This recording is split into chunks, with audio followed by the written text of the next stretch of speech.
success. We even have extra care packages left over, so I'm gonna go out on Friday around the community as well. So I just wanna thank you guys again from the bottom of my heart. Everything was great. They appreciated the food, the meal, the tears, the laughs, the prayers, and all of that good stuff. So it wouldn't be possible without you guys, so I thank you for that. But my other bucket fill is I thank Alex, because Alex made my husband's birthday a success, because he let us use tickets he wasn't using for his Bucks game on Sunday, so we did at least get to go to the Bucks game, and we won even though we sucked this season. All right, that's awesome. We actually lost. No, we won the game I was at, Charlie. I know, but we But want them to you- lose to improve their lottery. He's looking for he was looking big picture. I don't know about any of that either. All right. Yes. I just want to call out Jeremy Reinders. I was able to take a couple stress-free weeks off recently, and Jeremy just carried all my clients for me. And I love that's that. why I joined the team that I did. Yeah, that's awesome. Let's go. Congratulations. Let's go. Nice plug there. All right, somebody else had a hand. Dawn. Just to thank you for Gustavo, John, and Lynn, who've all come to visit PC in the last couple weeks to share some info about, like, for new agents about Love that. lending procedures and title stuff. So I love that. That's awesome. Yeah. Thank you. Thank you. All right, guys, we're going to keep plugging along. So we have 3 new welcomes that we'd love to congratulate for joining our office: Mohammed, Amber, and David. So welcome and congratulations. And then Marcia Luckett, she was new with us as well from Coldwell, and she just recently graduated from PC program. All right, guys, I'm sure you've seen the advertisements going around on social media, but we have a career night that Shania is hosting on April 23rd from 6 to 7 here at the office. This is your opportunity to share it out on social media everywhere. We've been posting it in the Facebook groups and the email. Try to get as many people as you can to come. I know Royce is typically good for 1 or 2 people each time, so this is a chance to build your downline and to get that profit share check coming to you. May is KW Cares month, so obviously we have Red Day coming up in May, so we have more slides for that. But KW Cares legacy will be through Keller Williams. We want to make sure that you guys scan this to donate. If you ever have any questions about KW Cares or Red Day, let us know. I see a few of you with cameras, so I'll give it 1 second.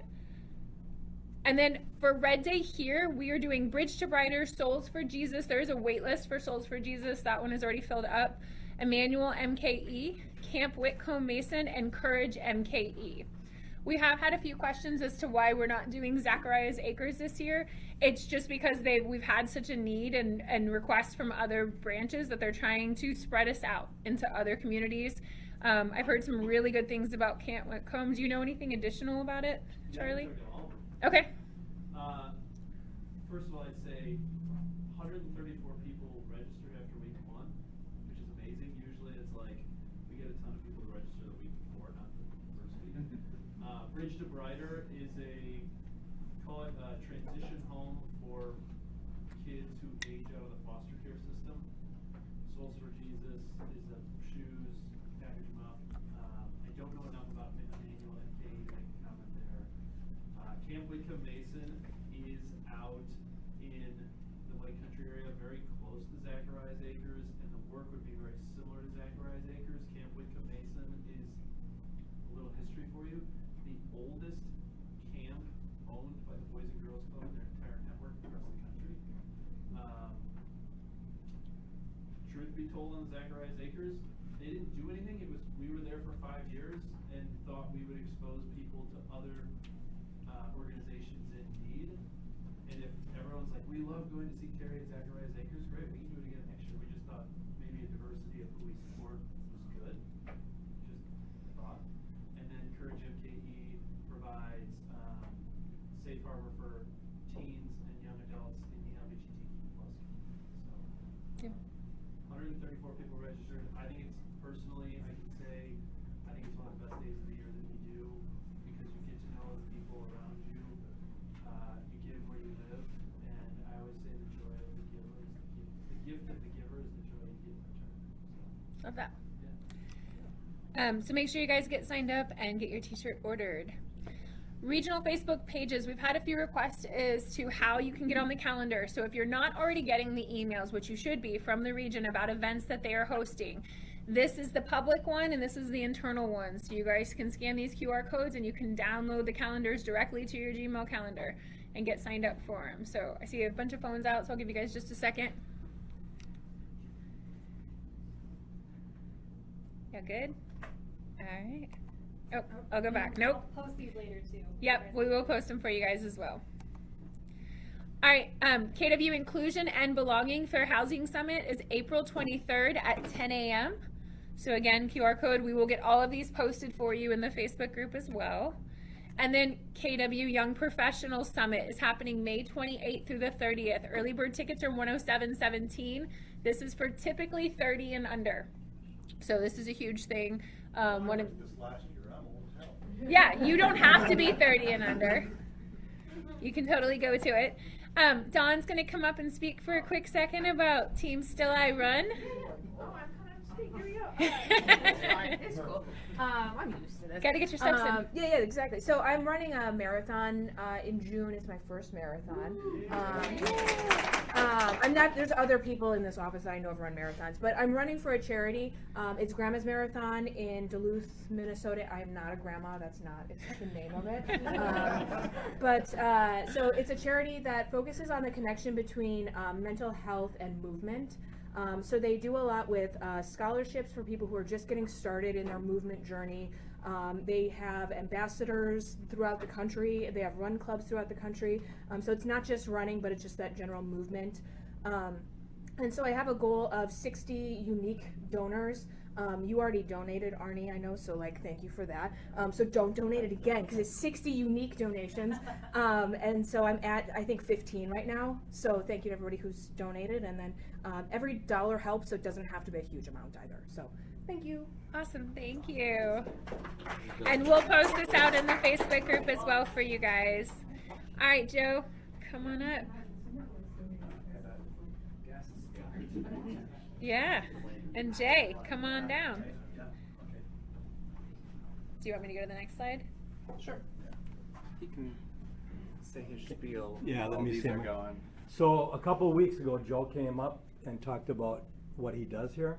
And you guys, I think everybody knows I'm a senior specialist and I deal with last time home sellers is what we call them, because they're going to assisted living and whatnot. So I had a lady in mind when this happened. Her name was Judy, 88 years old, in Muskego, all alone. She had 2 kids, one in Brooklyn, one she hasn't seen in 20, 25 years, just took off, a broken family, and she doesn't know where her son is.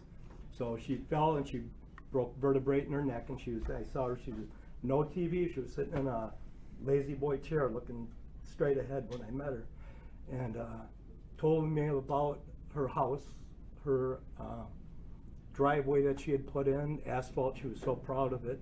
She had a car in the garage. She had just 6 years ago, she had tires put on it, and they parked it in the garage, and she fell down and never came out of the garage again. So I opened the garage door for the first time in 6 years, and the spider webs were there, but I took pictures of it. We got the car disposed of. She had, next to the driveway before they asphalted it, she had a beautiful garden there.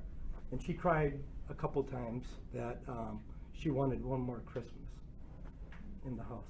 So, Yeah, you're gonna make me cry. yeah, I know, it's a tough one. Yeah. But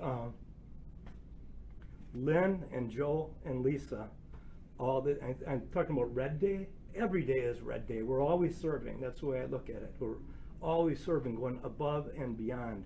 So after Joe was here last time, I told him the story about Judy, and he's going through it with your mom too, with assisted living and everything right now. Lynn went there and met her, met at Layton Terrace and had the paperwork signed. She just wanted one more thing out of the house, was a 100-and-something-year-old bread bowl that her mom gave her 90-something years ago or whatever it was. And we had the clean out guys going, and I saw them rolling a trash can, and I saw this big bowl on top. And I said, I grabbed it and I brought it to her, and that happened to be the big bread bowl that she was waiting for. But what Joe did with what I told him about her and her house, just picture this house, she had it sided, she had the asphalt driveway put in, she wanted one more Christmas, she loved her garden. I told Joe, he took the picture off of MLS, we went there and made a little video, 15 seconds or whatever it is, of presenting his drawing, painting to Judy at Layton Terrace. So you can take it from there, but it was, I can say I got a big hug and a big kiss on the cheek. So this is the picture Yeah. yeah, that that's, they gifted her with. I And think that Yeah, empty but- slide before. Right there. There should be There we something go. in there.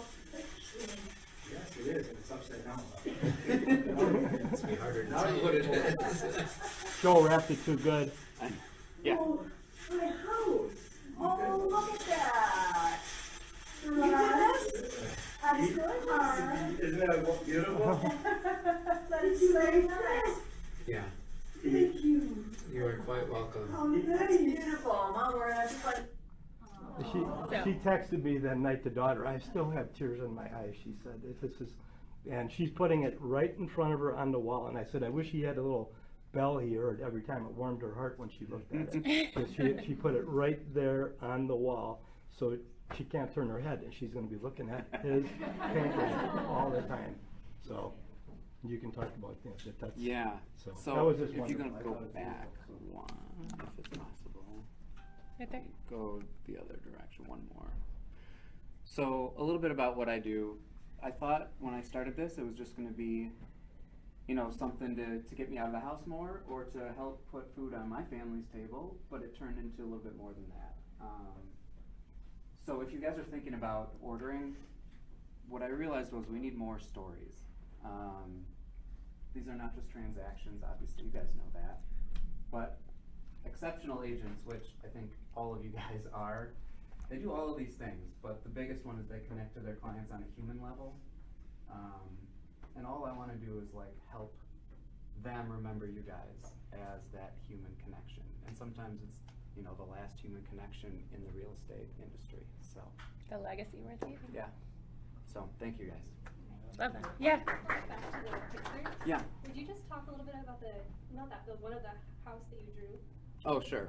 Will you just talk about the details that you put Yeah, in the photo? so when he told me some of the story, and then I looked at the MLS, I was like, oh, like, the MLS picture, it sold the house, but it didn't tell the story. And when I heard all the things. Oh, and the I said- Christmas tree is in there. Right. And so. You're gonna make me cry. We did a couple of things. So I went to Google, which is amazing, and I pulled up the year that they actually had a garden. Like her and her husband was still alive, and the house looks different. It looks like a home. So I tried to put that into the picture, and I put the garden back in, and I put the new driveway in, and then I brought the car out of the garage. 99 Ford Escort wagon. 99 Ford Escort wagon. And then, yeah, she wanted that Christmas, so I put the Christmas tree in the window. The and last she'll always Christmas have tree. Christmas. Oh, So, that's really special. yeah. Yeah, I love that. Thank you. She's a real star. All right, guys, education and events. Just want to make sure you guys have all of this information to build a team. Agents never want to leave with Chase and Jenny. So make sure you guys scan the QR code if you guys are interested in doing that. And then our April calendar, this has all been emailed out to you guys. You should also have subscriptions to it in your Gmail if you don't already. We can help you with that. A lot of big classes coming up. Make sure you guys are available. Productivity coaching has a lot going on for April, so keep yourself organized. All about condos, command tech and special guest, and then lead generation workshops.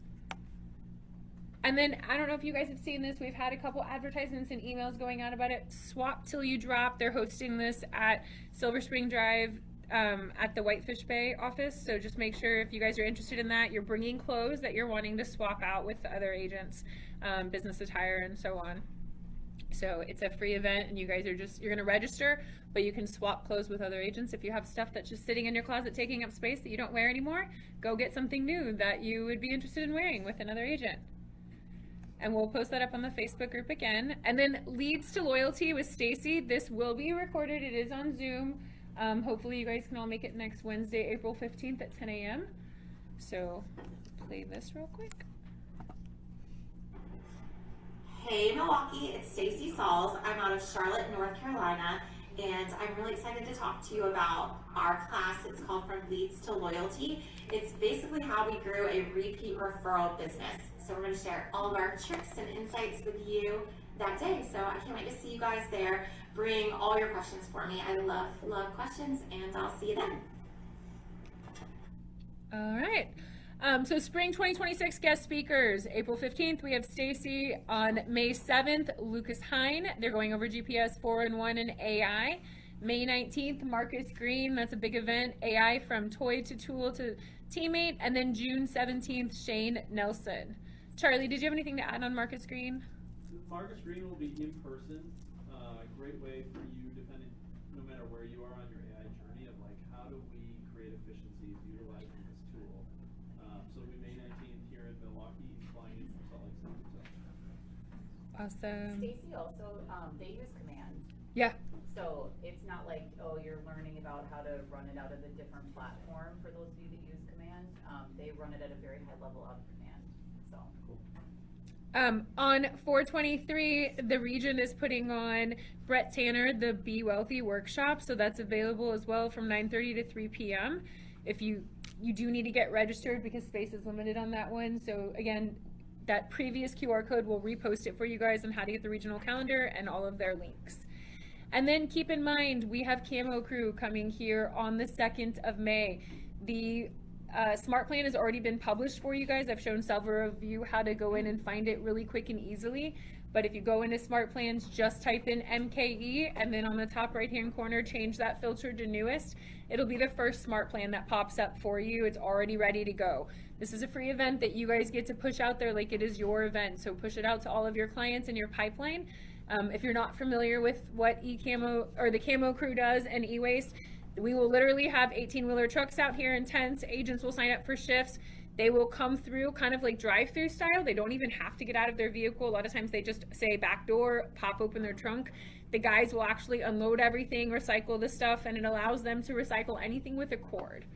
So again, it's a free event for your clients and family, so push it out to everyone you know. We had 127 cars come through last year, the last one we just did here. So really push it out. And then Brewed for Success. Did you want to say anything specific about it real quick, Tina? Sure. So we have a Brewed for Success is our investment group that we started with Santi and the Jaspersons. So we're doing a 4-part series, high-level investment strategies, techniques. We had our first event about a month ago, and from that we learned that from the 45 to 50 people in the room, we learned that a lot of people really wanted like a 101 class, like really starting from complete basic, like what is ROI, what's a good ROI, what's a cap, what's a good cap rate, things like that. So on May 6th, we are going to hold a 1-day workshop that's going to literally go through the entire life cycle of investment, starting right from the very beginning. You don't know anything. All the way to the end, that you should be able to leave with some really actionable items of things that you can do moving forward if you want to either become investors, work with investors, or at least have more knowledge when you are working with somebody who wants to move into that market. So we have a great sponsor. Mach 1 is a hard money lender, came in and gave us money for lunch and breakfast. So it's from 8:30 to 4, space is limited, and it also isn't just for real estate agents. So feel free to invite your clients or other agents that you might know. Where is it held? It is held in this room. Here. So, yeah. And it was a great turnout last time, and we had really great responses from it. So yeah, and just from the 101 standpoint, I think it'll be a very popular class. Awesome. Thank you. All right, guys, we have a spring hunger relief drive happening. So if you want to sign up, you can get customized flyers. This is for the Hunger Task Force, so easy way to bulk up your 36 touch plan. And they have virtual giving as well, so make sure you guys sign up. We will post this in the Facebook group and email it out as well. And then marketing tech and updates. Of course, I know some of you have already been talking about it, but we have Battle of the Vibes going on. So I know in here we've already got Danian, let's see, Level Up. Yeah? Yeah, it goes in there. Oh yeah, on the left-hand side. So Guys, keep the videos going. If you guys need any more information about this, let us know, but this is just round 1, so we're super excited for it. Mary Beth is up against Annie. Bianca is up against Randy Lee. So you need to vote. So videos will be posted at KW Realty MKE Instagram stories. Make sure you guys are going on and voting for your favorites. Support. It'll be up on Friday? Friday. Okay. Yep. All right, so the Market Center in your pocket and on the web. Make sure you guys are using the app. So if you'll scan it, if you're not already in it, updates from peers are in here, AI powered to answer your hard-hitting questions on the go, 24/7 access to the listing network, direct messaging with agents across offices. I often get asked for phone numbers for other agents in the office. It's probably the #1 text I get from you guys is, can you send me so-and-so's contact information? You actually have access to the entire roster for all offices inside the MKE app. So please make sure you're utilizing it. I've tried looking people up and they weren't in there. How come that is? Is it only people that have signed up for the app already? No, the full roster should be in there. Okay. Shoot me a text next time if there's somebody that you're looking up and they're not showing up in there, and then we'll get them to fix it and update it. Okay. And then, so basically prefer a bigger screen, same power, more space, scan and bookmark today, full access to resources, training, everything is in here. They've done a really good job in building out the app and all that it can do. So you can utilize it not just from your phone as well. And then if anyone in here or anyone you know, will post this in the Facebook group, speaks other languages or has a hidden talent or knows ASL, we ask that you scan this. We've had a lot of requests lately for just random languages, and so we'd love to be able to create a master list on our roster to be able to say, hey, we have these 27 languages presented in the office, and that way when you need a referral, you'll have access to it quick and easy. All right, and we'll post that again. Did you get it, Gustavo? Okay. All right, compliance real quick, and then Charlie is up. Okay, I sent out an email to everyone, but just as a reminder, MLS updated the delayed form again for the 2nd time this year. So apologies if anyone missed that. They don't tell us when they do. We just discover it because all of a sudden you get a nasty gram from MLS and I get copied on it. So, so use the correct form. I did put the correct form in all the zip forms folders, but it is not a fillable form. That one hasn't been officially updated yet. It's just a PDF, so you're gonna have to drop the boxes on it until zip forms updates with the latest form. And then some people have been noticing, and actually Tanya pointed this out to me, when you go into zip forms and you send an amendment for signature in DocuSign, the signature blocks are optional. Counteroffer too. And counteroffer too. So this, what happens is your people are missing signing things. It's easy to miss, but what you can do is there is a little checkbox. You can check the box before you send it out to signature, and that will make that a required field so they don't accidentally miss it. So that's the workaround to fix that. There's nothing I can do on my end. These are all WRA forms, so I can't edit them to make them required fields for you.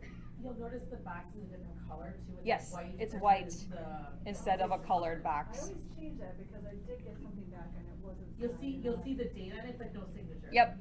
Cause I had a question real quick on like the delayed form with all those initial boxes, like they're coming back to me and like 2 of them were initials and the rest words, and I'm like, what? Like, and the guy said I wouldn't allow him to initial those other boxes. I'm like, I can send it back to him and do it. Yeah, that's It's a hassle. it's a pain in the butt. So that will help?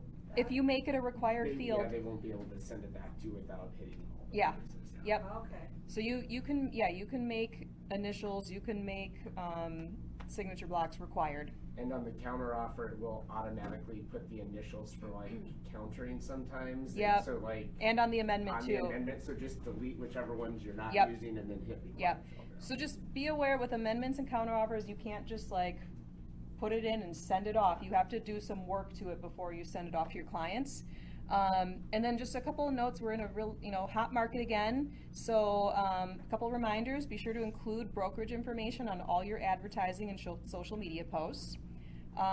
Open houses and showings. If you feel like you're going to have a large crowd, if this is a hot property, hot area, it's probably a good idea to bring a helper. Be present and actively aware of the attendees. You know, make sure that you can see them coming and going to the best of your ability. I mean, if you're there and you're flooded, you know, there's only so much you can do. But the contract you sign with the seller, there is a window in there for negligence. So if you're not keeping an eye on what's going on inside the house, just be aware that if something happens that, you know, there could be some risk there. Mark said it best this morning in his open house class too. Like, you guys signed up to be the listing agent to protect their home. So just remember that, please. Right.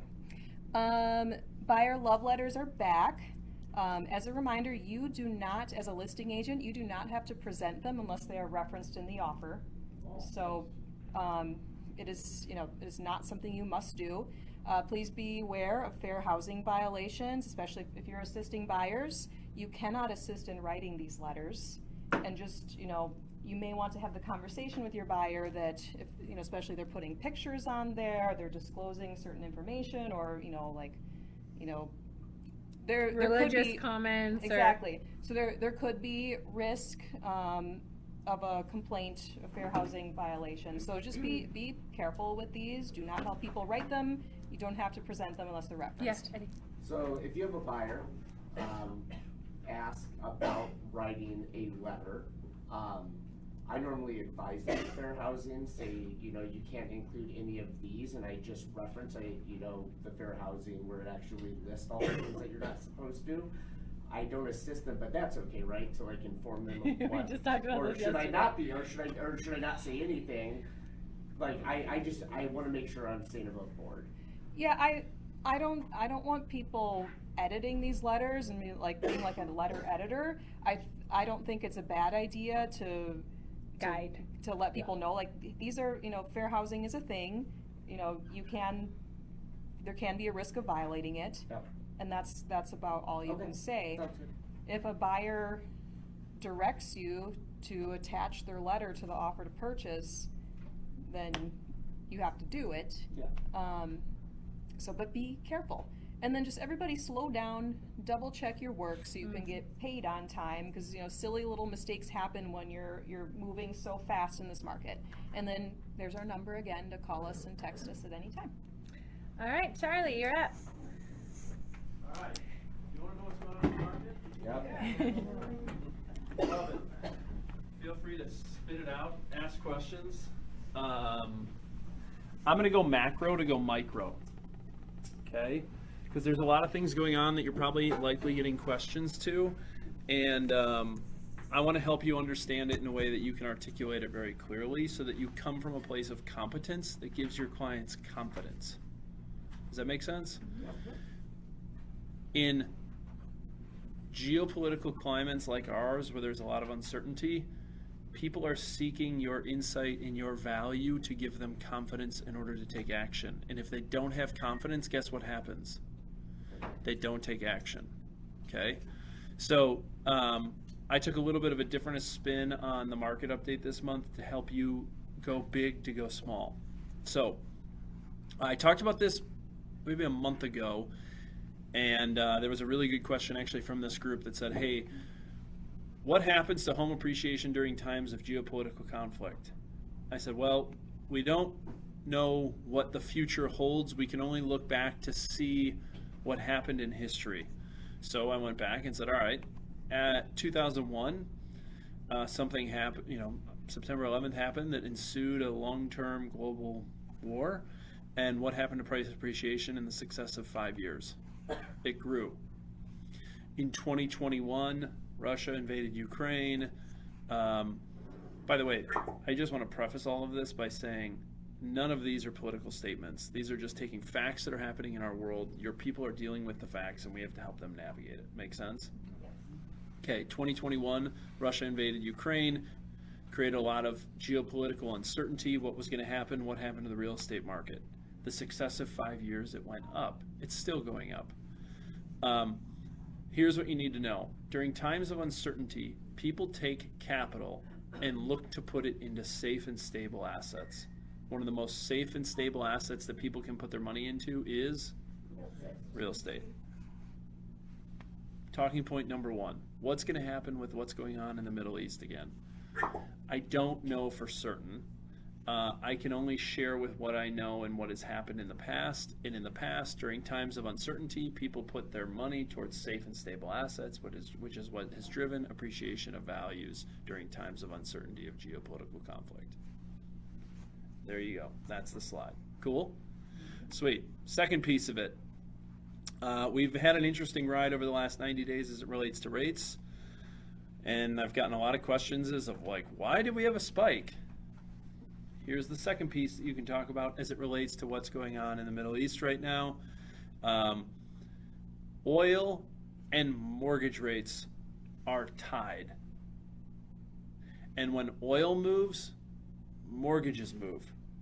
When oil goes down, guess what happens? Mortgages go down. Here's a very simplistic way of showing this visually. The light blue line is the price of oil. The purple line is the mortgage rates. Mortgage rates always follow oil. The reason why, oil is a global economic need. The fleece, Sheila, that you are wearing requires oil to build. The plastic cup from Starbucks requires oil to make.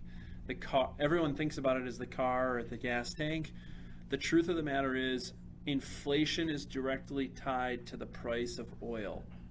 So that when oil goes up, the plastic carton that holds your grape tomatoes, guess what happens to that cost of grape tomatoes? It goes up. Your fleece goes up. Mortgages and the Fed use mortgage rates as an inflationary insurance policy. So what do I mean by that? When oil goes up, inflation goes up, and the way they counteract inflation, they raise rates. When you have deflationary times, when oil goes down, like the price of your gas at the gas tank, who remembers this back in 2020, 2021, when mortgages were at 2.8%, what was the price of your gas? It was like $1.80, right? So you just have to understand that oil is a part of every part of our lives outside of just our car, and that oil does drive the price of a lot of other consumer goods, products, and services, and mortgage rates are the way they pull on that lever to counterbalance inflationary measures. Make sense? Cool. So, lesson number 2, as oil goes, mortgages go. It's a way they counteract inflation. Cool? Because you're going to get a lot of these questions as people talk about the Strait of Hormuz and what's going on with oil and why does this matter to the real estate market? It matters because of mortgage rates.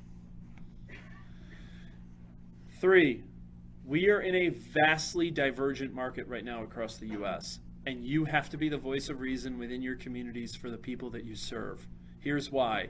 The yellow line is the geographic listing inventory across the South and the West. And the light blue line is the Northeast and Midwest. What do you notice? We're way higher over the median line. Well, we're way different than what is going on in parts of the country that everyone wants to talk about. Interestingly enough, we saw a lot of migration post-COVID with remote work down into the South and to the West. Guess what happened in the success of 3 or 4 years? 1, companies started calling people back to work, and 2, there was a higher incidence rate of natural disasters. Hence, why we're in divergent markets. We're in a very safe and stable market, and inventory still remains very suppressed across the Midwest. Why is that so? There's 3 reasons. Low incidence rate of natural disasters. We have not had the impact of insurance premiums that they have seen in places like Florida. And a high incidence rate of natural and fresh water. You're seeing that. That's why all the data centers are popping up along the 94-43 corridor. So the reason I bring this up is threefold. 1, you're going to get a lot of questions. What happens with what's going on in the world today? Is there anything I need to be concerned about? No. Prices go up during times of conflict because of uncertainty, and people look for certainty. Real estate's a safe and stable asset. 2, what's going to happen with rates? I'm not certain, yet we can follow oil because oil typically drives what happens in mortgage rates. Okay? And 3, don't listen to your friends who just wintered in Florida or are paying attention to the headlines, because the headlines in geographical areas aren't the headlines that we need to be articulating in our geographical headlines. Make sense? Yes. Those are 3 macro trends that every agent should be paying attention to. Now, you want to go micro? Let's talk about southeastern Wisconsin.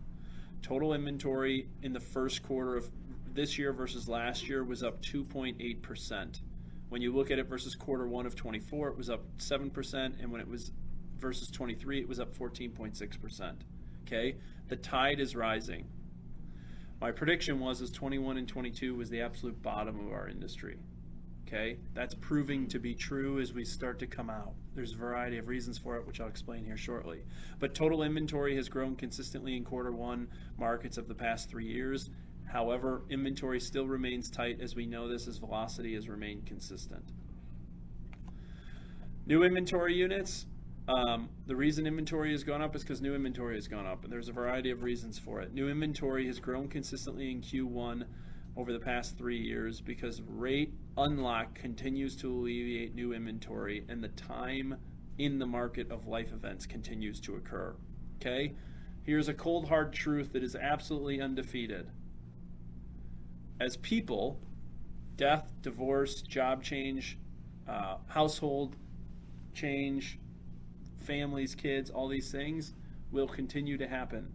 As life events continue to happen, there will be things that will happen in people's lives that will be rate independent. Someone gets a divorce, someone is moving from, I don't know, Milwaukee to New York. Like, things will happen, which is why you're starting to see the unlocking and the alleviation of the pressure we felt when everyone was sitting on a 2.8% interest rate. Okay? Part of it's just being in the market in time, and that's why you're starting to see inventory continuously growing.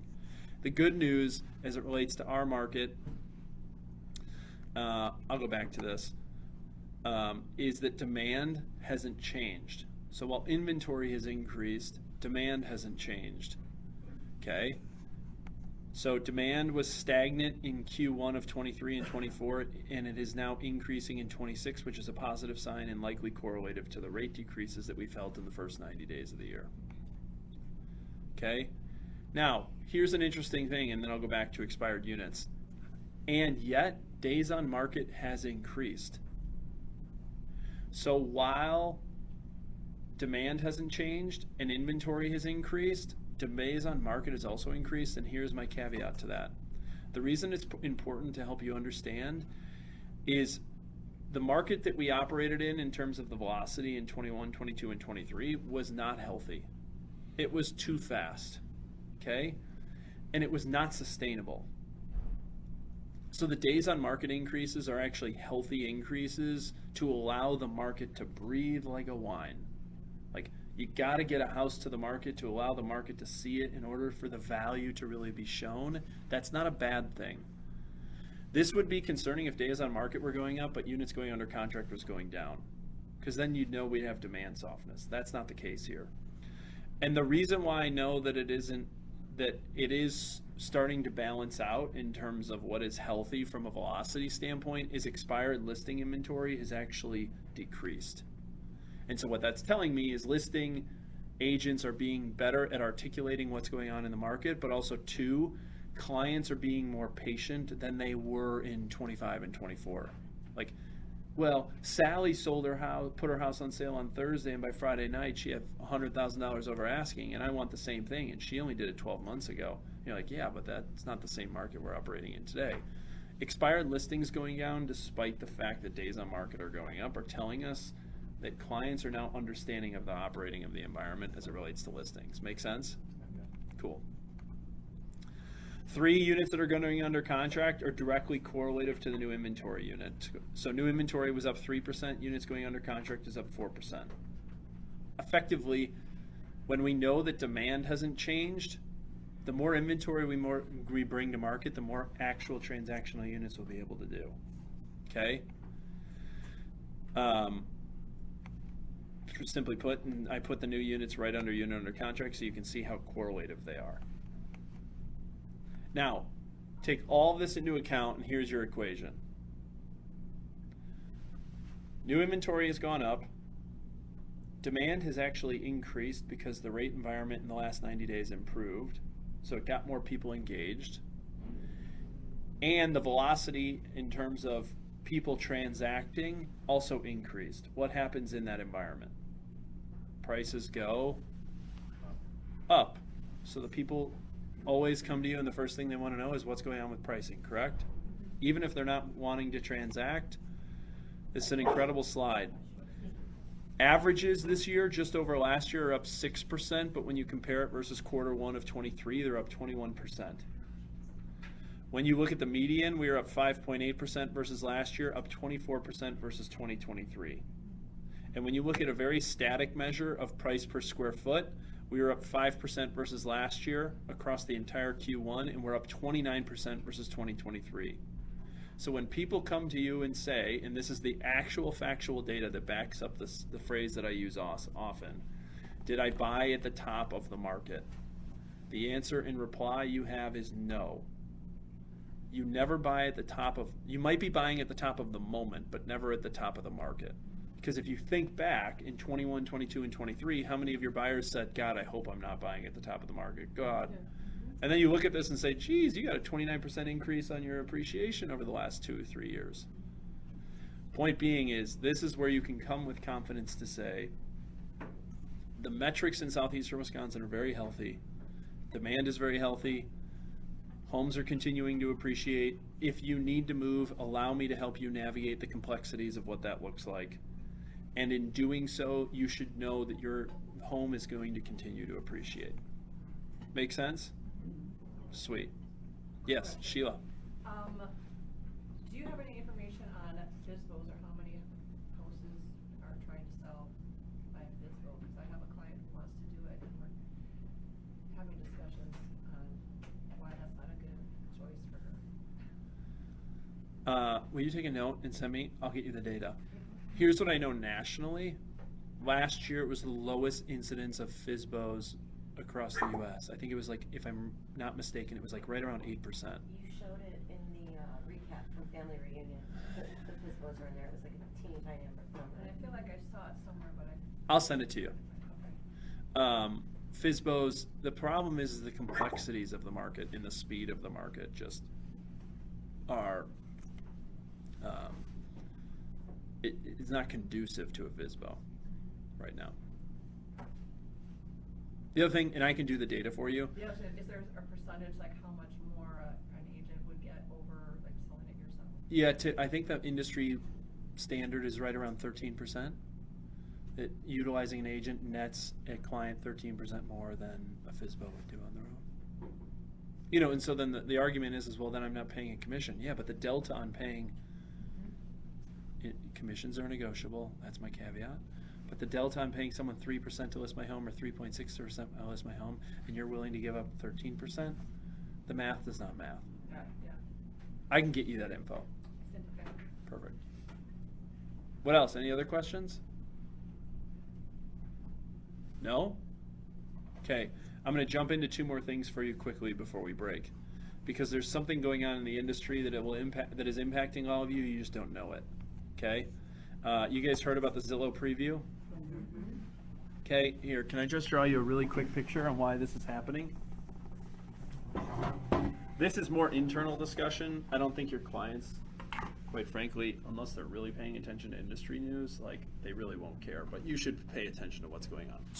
There's a war going on in our industry, okay? And there's 3 factors at play. And the war's been going on for some time. It's just never come into the light of how it impacts us as agents. You have MLSs. You have what I call portals. This is like Zillow, Realtor.com, Redfin, Trulia, so on and so forth. And then you have large companies. And the agent is sitting right in the middle who controls the relationship to the listing. And everyone is trying to get access to the listing. Because the listing is actually, the information about the listing is actually what drives the portals. But the listing about the information is also what drives the MLSs. And the companies are trying to get more control over their data as it relates to the listing because they're trying to drive revenue. And so what's happening is all of us are at the center of this war, this tug of war, where everybody's trying to tug on the agent and the listing to get their influence on where the listing should sit first to gain access to it. Does that make sense? This war has been going on for about 10 years. It's just now coming to the light. Make sense? Here's the honest to goodness truth. The portals want to put the MLSs out of business, and the companies are fighting with the MLSs over what have become overly regulatory. We have felt this in Milwaukee. And yet, the companies don't trust the portals, and the portals want to abolish the companies. Make sense? This is like my oversimplified way of trying to explain it to a third grader. So, Compass does this deal with Anywhere that acquires economies of scale to listing inventory to control data. Okay, that's why they did the deal. And so in response to it, let's just call it for what it is, Compass started suing all the MLSs and they started suing all the portals. In response to that, the portals said, all right, we'll go do a deal with all these other companies and we'll try and control the listing inventory as a mitigating response move. Okay? Where do we sit in all of it? We're just pawns in a much bigger game that none of us have control over. Okay?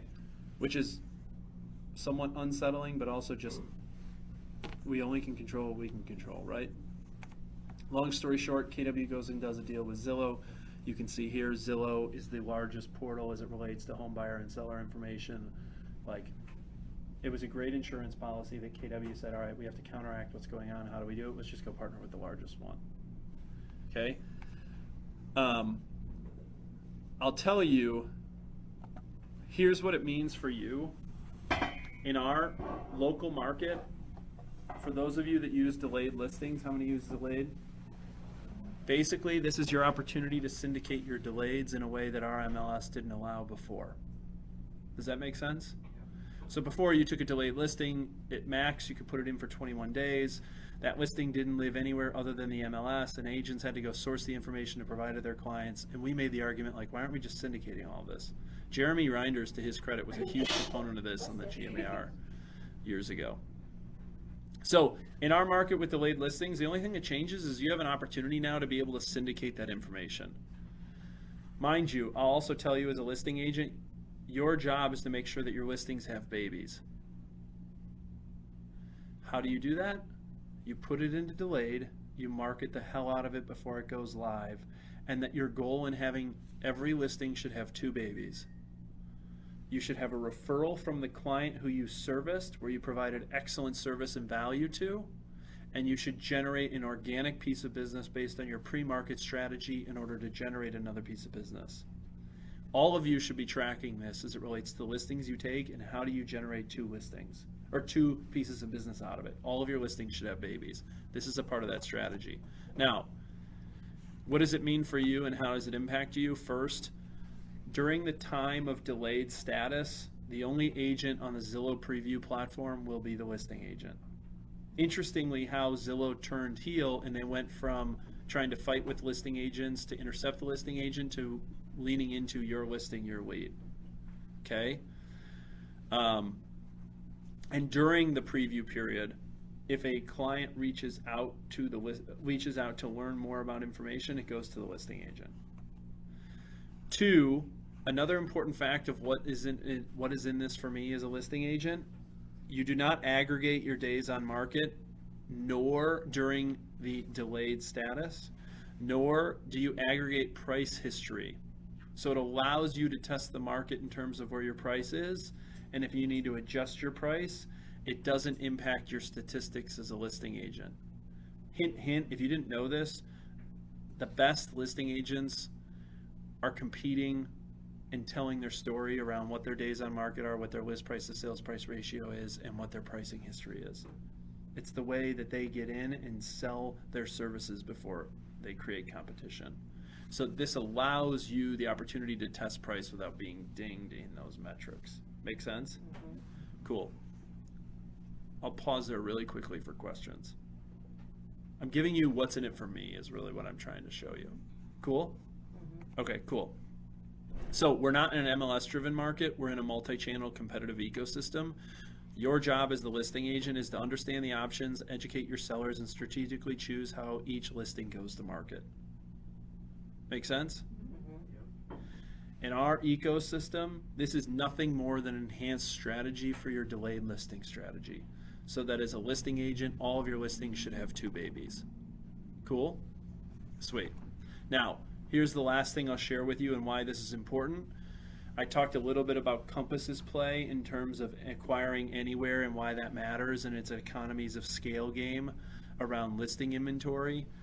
I get questions often in my role of like, why is growth important and how does growth impact our experience as an agent within the KW community for the exact same reasons on a much smaller scale.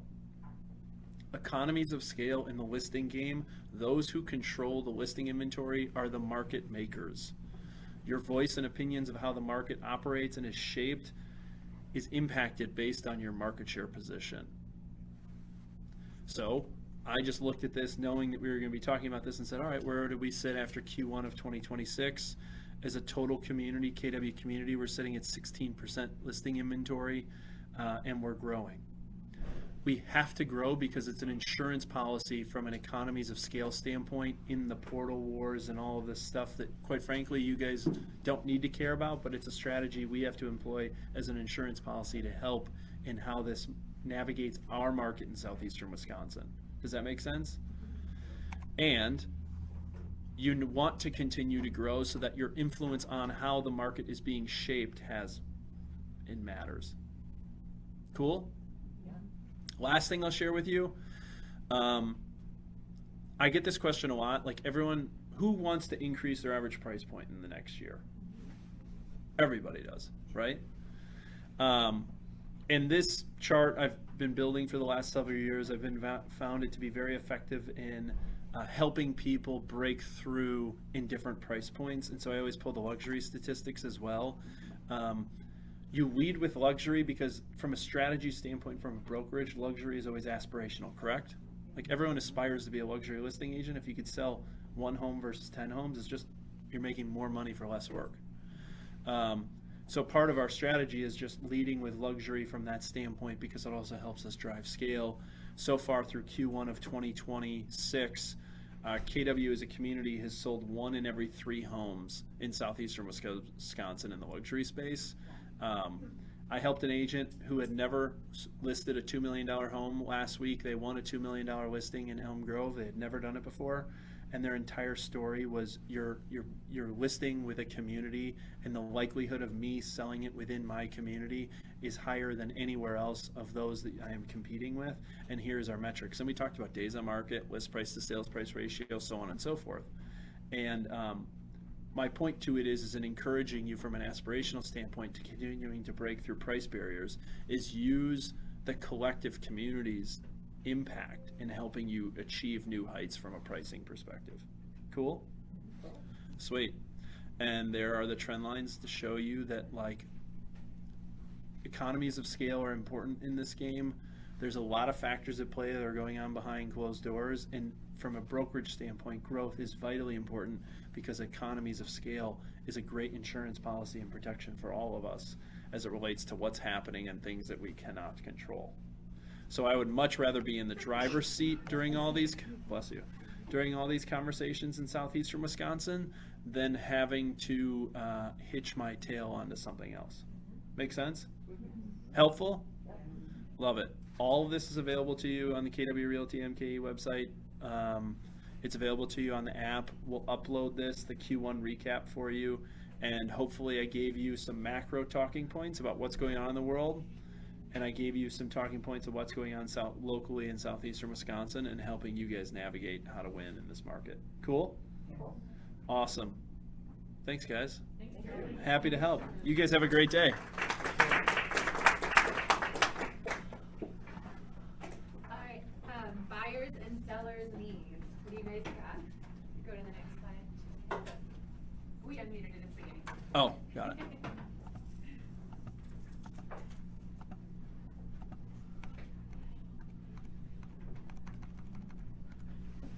Does anyone have any? Go ahead, Tanya. Say who you are.